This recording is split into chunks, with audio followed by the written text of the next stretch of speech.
Hello everyone. Today I am going to discuss about mutation. Mutation. So what is mutation? Mutation क्या होता है? Mutation होता है chromosome का सडन स्पॉन्टेनियस चेंज, मतलब क्रोमोसोम का या जीन का जो सडन स्पॉन्टेनियस चेंज होता है उसको ही हम बोलते हैं mutation. Okay, so definition is sudden spontaneous change in chromosome. Okay, तो ये चेंज दो टाइप के हो सकते हैं, मतलब क्रोमोसोम का स्ट्रक्चर में भी चेंज आ सकती है और क्रोमोसोम का नंबर में भी चेंज आ सकती है. तो म्यूटेशन को हम फर्दर डिवाइड कर सकते हैं तीन कैटेगरी में. दैट इज फर्स्ट में आ जाता है क्रोमोसोमल एबरेशन, देन आ जाता है हमारा जीन म्यूटेशन, देन आ जाता है हमारा जेनोमिक म्यूटेशन. ओके, तो ये जो हमारा म्यूटेशन हो गया तीन टाइप का हो गया, chromosomal aberration, gene mutation and genomic mutation. तो ये जो चेंज हुआ ये मैंने बोला दैट स्ट्रक्चर में भी चेंज आ सकता है, नंबर में भी चेंज आ सकती है. ये chromosomal aberration and gene mutation जो होता है मतलब जीन का स्ट्रक्चर में चेंज आता है. जेनोमिक म्यूटेशन में हम लोग देखेंगे जीन का नंबर में कैसे चेंज आता है. ओके, तो क्रोमोसोमल एबरेशन देन कैसे कैसे होता है. Number one that is deletion, then duplication,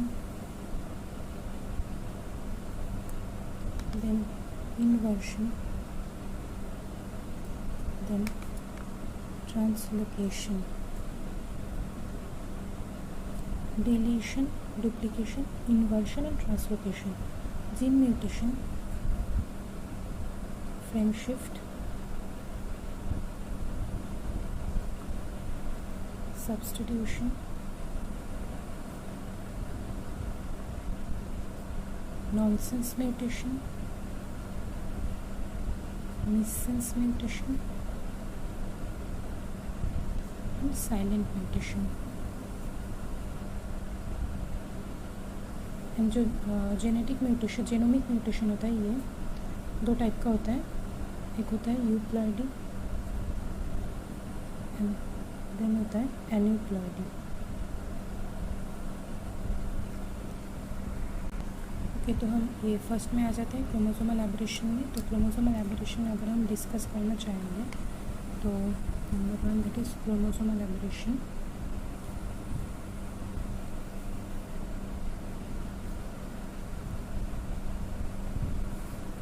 first में आ जाता है डिलीशन में. That is deletion. देखो डिलीशन क्या होता है. ये मान लो कि क्रोमोसोम है, इसमें न्यूक्लियोटाइड सीक्वेंस है लाइक दैट ABCD. तो यहाँ पे अचानक हमारा इस जो B है इस B में मतलब ये B का म्यूटेशन के वजह से ये B डिलीट हो गया, मतलब घट गया, ये B डिलीट हो गया. तो ये क्रोमोसोम में ही अगर हम आफ्टर डिलीशन लिखे तो कैसा होगा ACD राइट. सो ऐसा होगा. तो ये B न्यूक्लियोटाइड का डिलीट हो गया, मतलब डिलीशन हो गया ये. अगर हम इसका एग्जांपल देखना चाहते हैं तो हम लोग बोल सकते हैं कि जो क्राइडोचैट सिंड्रोम आता है, मतलब जिसमें बेबी का जो होता है, बेबी का जो रोना वो बिल्ली की तरह आता है, तो वो जो सिंड्रोम होता है उसको हम क्राइडोचैट सिंड्रोम बोलते हैं. उसमें क्या होता है ना, क्रोमोसोम नंबर 5 का जो शॉर्ट टर्म होता है वो डिलीट हो जाता है, तो उसके लिए ये सिंड्रोम आता है क्राइडोचैट. ओके, तो अब नेक्स्ट चलो दैट इज़ डुप्लीकेशन.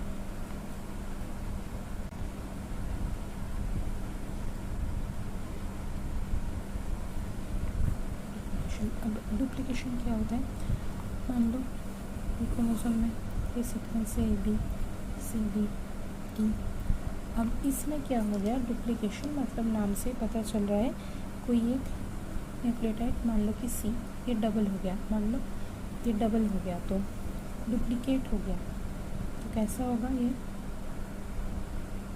ऐसा होगा ना, ABCCD। तो ये वाला जो, ये कोई भी हो सकता है, ई भी हो सकता था। तो ऐसे मतलब ये जो डुप्लीकेट हो गया इसको ही हम बोलते हैं डुप्लीकेशन। ओके, तो ये भी हो गया। नेक्स्ट चलो, दैट इज इन्वर्शन।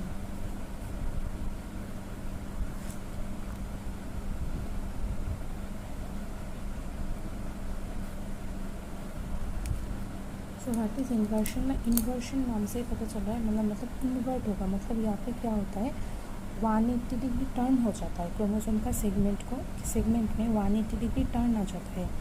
तो क्रोमोसोम का सेगमेंट में 180 डिग्री टर्न आ जाता है, 180 degree turn in chromosome. Okay, तो 180 degree turn in chromosome, you can say chromosome segment.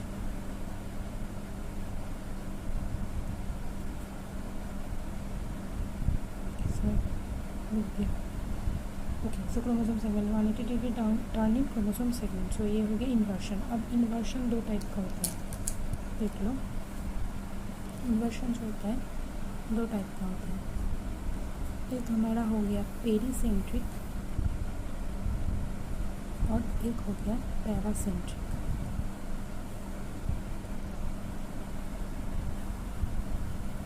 तो पेरीसेंट्रिक एक और एक पैरासेंट्रिक।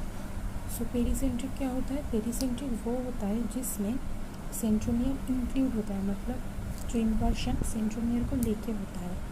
ठीक है, मतलब अगर हम एग्जाम्पल लेना चाहते हैं तो मान के चलो दैट इज़ ये हमारा हो गया एक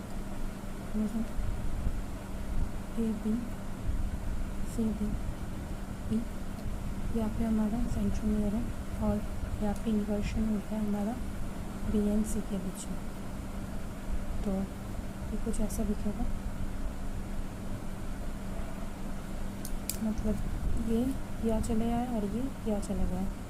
ठीक है, मतलब सेंट्रोमियर इंक्लूड हुआ ना, मतलब इसको हम बोल सकते हैं सेंट्रोमियर इंक्लूडिंग, सेंट्रोमियर लगेगा, इंक्लूड होगा। अब जो पैरासेंट्रिक होता है, पैरासेंट्रिक मतलब सेंट्रोमियर को छोड़ के, विदाउट सेंट्रोमियर, लाइक ABCD यहाँ पर हमारा सेंट्रोमियर था, यहाँ पे मान के चलो D और E के बीच में हो गया।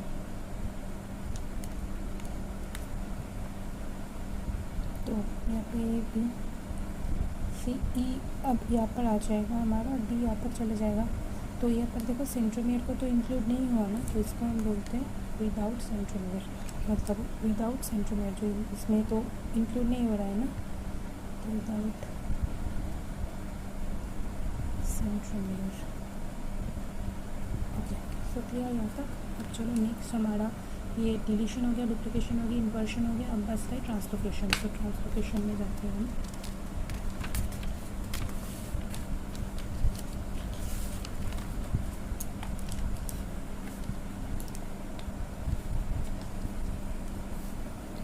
डी हमारा हो गया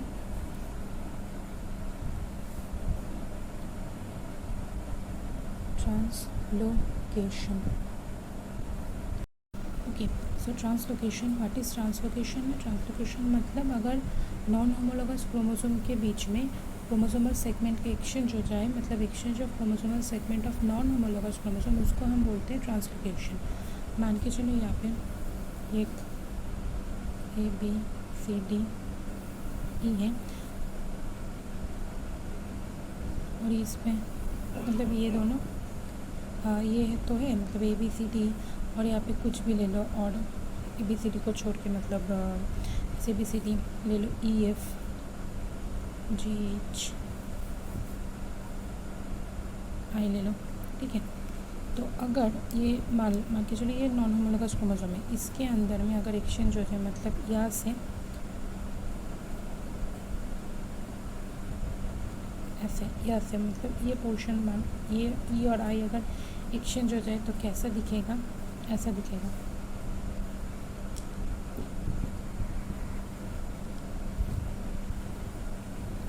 लिख रही हूँ यहाँ पे ए बी सी डी के साथ आई आ जाएगा और यहाँ पे ई एफ जी एच के साथ ई आ जाएगा। ओके, तो ये एक्सचेंज हो गया, मतलब डिफरेंट खाने में लिखना चाहिए था। ओके, तो मैं बोल देता हूँ फिर एक बार, ई यहाँ पे आ जाएगा और आई यहाँ पे चला जाएगा, राइट। सो ये जो होता है, ये देखिए ये वाला पार्ट चेंज हो गया, सिर्फ ये वाला पार्ट चेंज हो गया ना सिर्फ। इसको ही हम बोलते हैं ट्रांसलोकेशन, मतलब exchange of chromosomal segment of non homologous chromosome.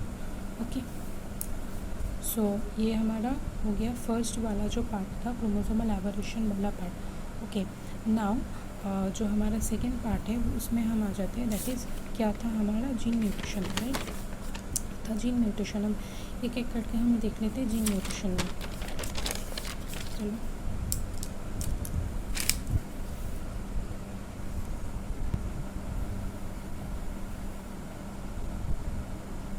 Gene mutation का, तो जीन म्यूटेशन फर्स्ट में आते हैं फ्रेम शिफ्ट।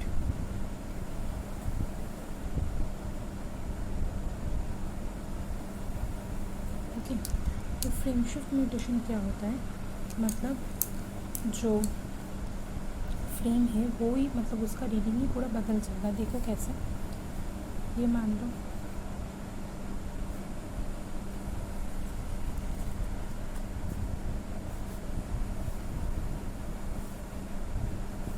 इसमें है हमारा ए यू जी, कुछ भी मानना था, जैसे ए यू जी यू सी ए जी ए, और यहाँ पर मतलब जो हम देखो यहाँ पर ए यू जी, मतलब हर तीन, मतलब तीन को लेकर हम जानते हैं कि मतलब जो कोडॉन होता है वो तीन, मतलब न्यूक्लियोटाइड को लेकर हम क्या करते हैं, दैट इज़ एक प्रोटीन को कोड करते हैं, राइट। सो हर तीन को ऐसे ऐसे, मतलब ए यू जी हम जानते हैं मिथ्योनिन को कोड करते हैं, तो ऐसे ऐसे प्रोटीन, ये वाला पार्ट जो होता है, मतलब ये क्या करता है, हमारा प्रोटीन को कोड करते हैं। ये एक प्रोटीन को कोड करेगा, ये एक प्रोटीन को कोड करेगा, ये एक प्रोटीन को कोड करेगा, राइट। तो आप मान के चलो यहाँ पे कुछ सडन चेंज हो गया, मतलब कोई न्यूक्लियोटाइड पे मान लो यहाँ पे यू में सडन चेंज आ गया, ये क्या हो गया, ये डुप्लीकेट हो गया, मान के चलो डुप्लीकेट।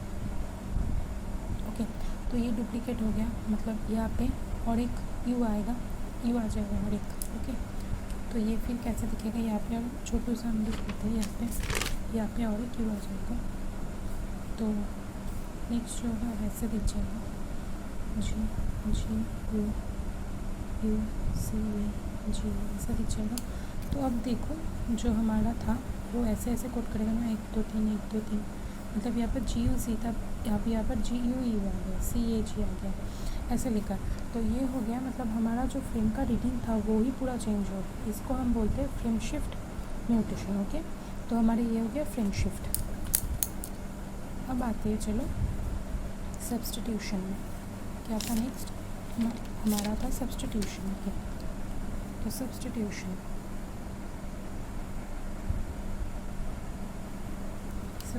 क्या होता है, देखो सब्स्टिट्यूशन दो तरह का होता है, एक होता है हमारा, दो तरह का होता है, एक होता है हमारा ट्रांजिशन और एक होता है हमारा ट्रांसवर्शन। अब ये ट्रांजिशन और ट्रांसवर्शन क्या होता है, ट्रांजिशन अगर प्यूरिन से हमारा प्यूरिन बन रहा है और पाइरिमिडिन से पाइरिमिडिन बन रहा है, तो इसको हम बोलेंगे, इसको हम क्या बोलेंगे, इसको हम बोलेंगे ट्रांजिशन। मतलब प्यूरिन क्या होता है, ए और जी हमारा प्यूरिन होता है और जो पिरिमिडिन होता है वो हमारा क्या होता है, टी और सी हमारा पिरिमिडिन होता है। तो ए और जी से, मतलब जो प्यूरिन से अगर प्यूरिन बनेगा उसको हम बोलते हैं ट्रांजिशन, एंड ऑल्सो पिरिमिडिन से अगर पिरिमिडिन बनेगा उसको भी हम क्या बोलते हैं, उसको भी हम बोलते हैं ट्रांजिशन। बट अगर ऐसा कुछ होगा, मतलब प्यूरिन से पाइरिमिडिन बनेगा और पाइरिमिडिन से प्यूरिन बनेगा, मतलब वाइस वर्सा, तब हम लोग उसको बोलते हैं ट्रांसवर्शन। तो ट्रांजिशन क्या हो गया, प्यूरिन से प्यूरिन एंड पाइरिमिडिन से पाइरिमिडिन, एंड ट्रांसवर्सन क्या हो गया, प्यूरिन से पिरिमिडिन और पिरिमिडिन से प्यूरिन। ये हो गया हमारा ट्रांसवर्शन। ओके, सो ये दोनों ही हमारा सब्स्टिट्यूशन हो गया ना। नेक्स्ट नंबर पे आते हैं, that is nonsense mutation.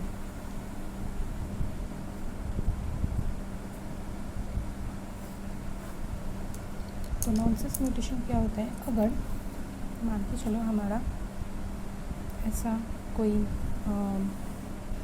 CAG, मान के चलो CAG है, यहाँ से अचानक क्या हुआ ना, इस C में अचानक चेंज हो गया, मतलब इस C में हमारा म्यूटेशन हो गया, इस C में हमारा म्यूटेशन हो गया। C में म्यूटेशन की वजह से यहाँ पे मान लो U आ गया, UAG, तो यहाँ पर C में चेंज हो गया ना, तो यहाँ पर C में चेंज हो के U हो गया। तो ये पहले एक प्रोटीन कोड करता है जिसको हम बोलते हैं, मतलब ग्लाइसिन को ये कोड करते हैं। इससे अब क्या हो गया ना, AUG क्या है, हमारा स्टॉप कोडन है ना, स्टॉप कोडन है ना। ये तीन क्या होता है, AA मतलब लास्ट में जो आता है, इसमें तो एक होगा ही, AA, AG और A।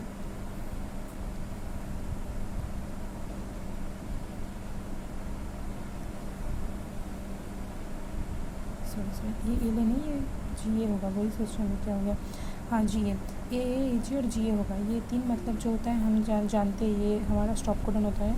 तो देखो यहाँ पे लास्ट में ये GA, तो हमारा हो गया ना ये स्टॉप कोडन, सो ये स्टॉप कोडन हो गया।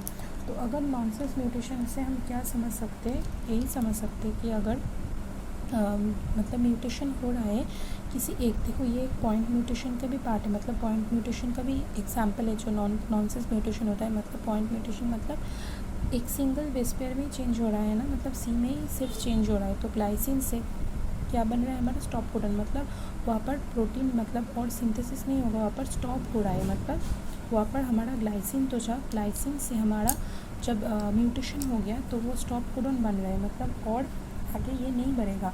तो इसको ही हम बोलते हैं नॉनसेंस म्यूटेशन। ओके, तो ये हो गया हमारा नॉनसेंस म्यूटेशन। अब आते हैं हम मिससेंस म्यूटेशन पे।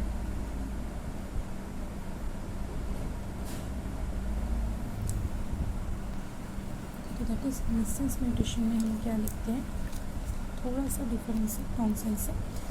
चलो एग्जाम्पल ले लिए सिकल सेल एनीमिया का, GAG, इससे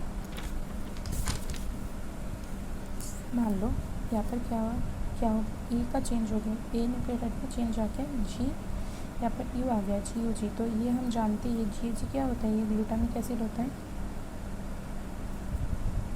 यहाँ से GUG मतलब ये क्या होता है, वैलिन होता है, वैलिन को कोड करता है ये। तो ये वाला देखो, ये वाला कोडॉन किसको कोड करता है, मतलब ग्लूटामिक एसिड को करता है, और GUG किसको कोड करता है, वैलिन को करता है। तो यहाँ पर हमारा म्यूटेशन के थ्रू यहाँ पर म्यूटेशन हुआ ना, यहाँ पर भी म्यूटेशन हुआ, यहाँ पर भी म्यूटेशन हुआ। तो ग्लूटामिक एसिड मतलब एक जो ग्लूटामिक एसिड जो एक था, उससे मतलब GAG ग्लूटामिक एसिड को कोड करता था, बट यहाँ पे क्या हो गया ना, एक सिंगल बेस पेयर के चेंज होने से ये वाला जो पूरा चेंज हो गया, मतलब एक दूसरा जो प्रोटीन उसको कोड करने लगा, मतलब वैलिन को कोड करने लगा। ठीक है, दूसरा अमीनो एसिड मतलब वैलिन GUG इसको कोड करने लगा। ठीक है, तो इसको ही हम बोलते हैं, क्या बोलते हैं, मिससेंस म्यूटेशन। ये जो एग्जाम्पल ले लिया मैंने ग्लूटामिक एसिड से वैलिन, यही हमारा सिकल सेल एनीमिया में होता है। ठीक है, यही हमारा सिकल सेल एनीमिया में होता है। ठीक है, तो ये हो गया हमारा मिससेंस म्यूटेशन। तो नॉनसेंस में स्टॉप हो जा रहा है, और मिससेंस में मतलब एक दूसरा जो अमीनो एसिड है ग्लूटामिक एसिड से वैलिन, ये कोड करता है। ठीक है, चलो नेक्स्ट। ओके, सो नेक्स्ट हमारा है क्या, that is number silent mutation. Okay, so now what is silent mutation, that is what is silent mutation, a silent mutation that is जिसमें अमाइनो एसिड का कोई चेंज नहीं होगा। मतलब देखो एग्जांपल्स अच्छा समझ में आएगा, UCA से चेंज होकर मान लो UC, यहाँ पर चेंज हो रहा है U, मतलब ये जो था ये सेरीन को कोड करता है। ठीक है, और UCU भी सेरीन को कोड करता है। मतलब क्या हो गया, साइलेंट म्यूटेशन में क्या हो रहा है, जो मतलब ये जो कोडॉन था ये कोड कर रहा था किसको, ये सेरीन अमीनो एसिड को कोड कर रहा था, बट इसमें एक बार चेंज होने के बावजूद मतलब एक बेस पेयर में चेंज होने के बावजूद यू आ गया ना, वो भी क्या कर रहा है, वो भी सेरीन को ही कोट कर रहा है, मतलब यहाँ पर एमिनो एसिड में कोई चेंज नहीं हो रहा। ठीक है, और एक एग्जांपल ले लेते हैं हम लोग, यू से सपोज कर लो यू सी आ गया, ये कोट करता है किसको, फिनाइल एलानिन को कोट करता है। ठीक है, और ये भी किसको कोट करता है, फिनाइल एलानिन को कोट करता है। तो दोनों ही सेम एमिनो एसिड को कोट करेगा, तो इसको ही हम बोलते हैं साइलेंट म्यूटेशन। ओके, तो इसको हम क्या बोलते हैं, साइलेंट म्यूटेशन। तो यहाँ तक हो गया हमारा जो था portion that is gene mutation. ठीक है, तो यहाँ पर था हमारा जीन म्यूटेशन, ये वाला पोर्शन हमारा ख़त्म हो गया। अब लास्ट में बचा है that is genomic mutation. So genomic mutation में चलो वो हम कर लेते हैं, that is euploidy and aneuploidy. Okay, चलो तो number 3 that is genomic mutation. Okay, तो हमारा जेनोमिक म्यूटेशन, इसका मतलब कि change in number of chromosome, मतलब क्रोमोसोम का नंबर में चेंज आ रहा है। ठीक है, क्रोमोसोम का नंबर में चेंज आ रहा है, इसको हम बोलते हैं जेनोमिक म्यूटेशन। तो ये तो हम देख ही चुका था पहले, दो तरह की होता है, एक होता है हमारा यूप्लॉइडी, और हाँ एक चीज़ जो हम देख रहे हैं ना, यहाँ पर था नॉनसेंस, मिससेंस एंड साइलेंट म्यूटेशन। यहाँ पर तीनों में ही देखो, मतलब सिंगल बेस पेयर का चेंज हो रहा है ना, मतलब इसका मतलब ये तीनों ही पॉइंट म्यूटेशन के अंदर ही आएगा। ओके, तो चलो यहाँ पर जेनोमिक म्यूटेशन में है फर्स्ट यूप्लॉइडी एंड देन आएगा हमारा एन्यूप्लॉइडी।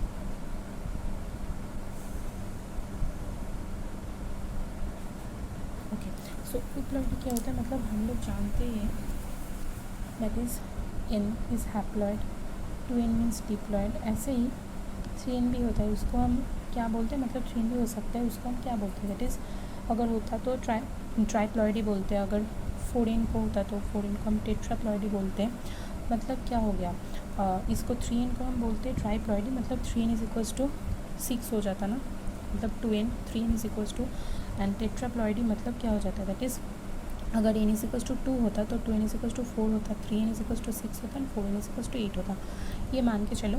तो मतलब हम तो हैप्लॉइड एंड डिप्लॉइड जानते ही है, बट जो 3N अगर आ जाता है तो उसको हम ट्राइप्लॉइडी बोलते हैं, एंड अगर 4N आ जाता है उसको हम बोलते हैं टेट्राप्लॉइडी। ओके, तो मोर देन मतलब देखो ट्राइप्लॉइडी, टेट्राप्लॉइडी, इसको हम पॉलीप्लॉइडी भी बोल सकते हैं, मतलब 2 से अगर ज़्यादा हुआ, मतलब डिप्लॉइड से ज़्यादा हुआ, ट्राइप्लॉइड टेट्राप्लॉइड, इसको हम पॉलीप्लॉइड भी बोल सकते हैं। मतलब यहाँ पर क्या हो रहा है ना, हैप्लॉइड जो सेट है वो हैप्लॉइड सेट का ही इंक्रीज़ हो रहा है ना नंबर, मतलब यहाँ पर जो क्रोमोसोम नंबर पे चेंज हो रहा है, कैसे चेंज हो रहा है, मतलब हैप्लॉइड सेट का ही इंक्रीज़ हो रहा है।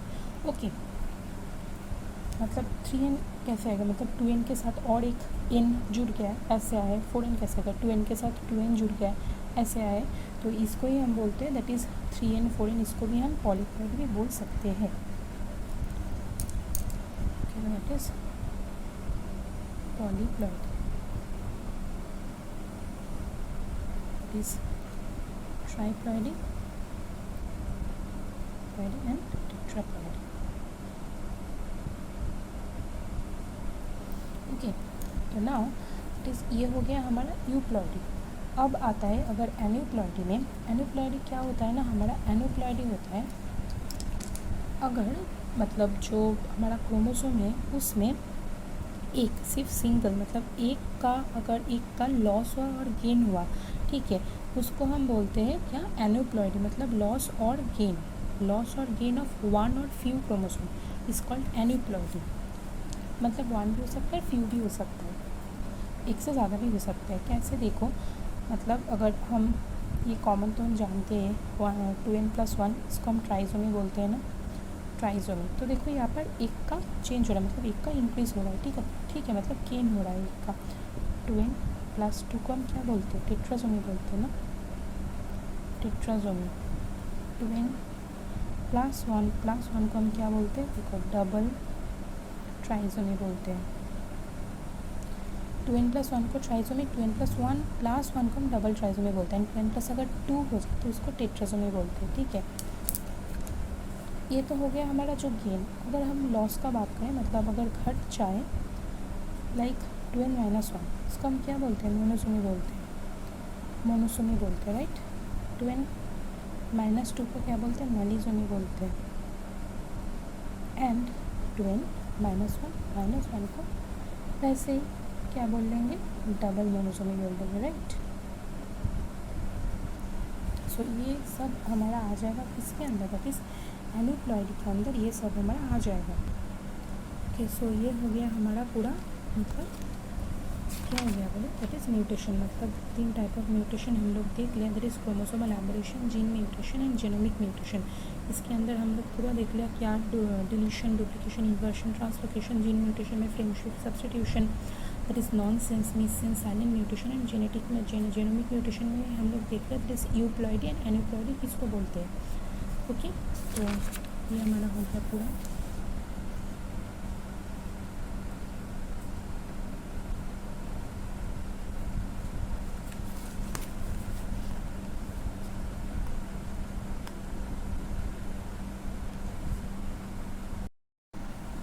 Okay, now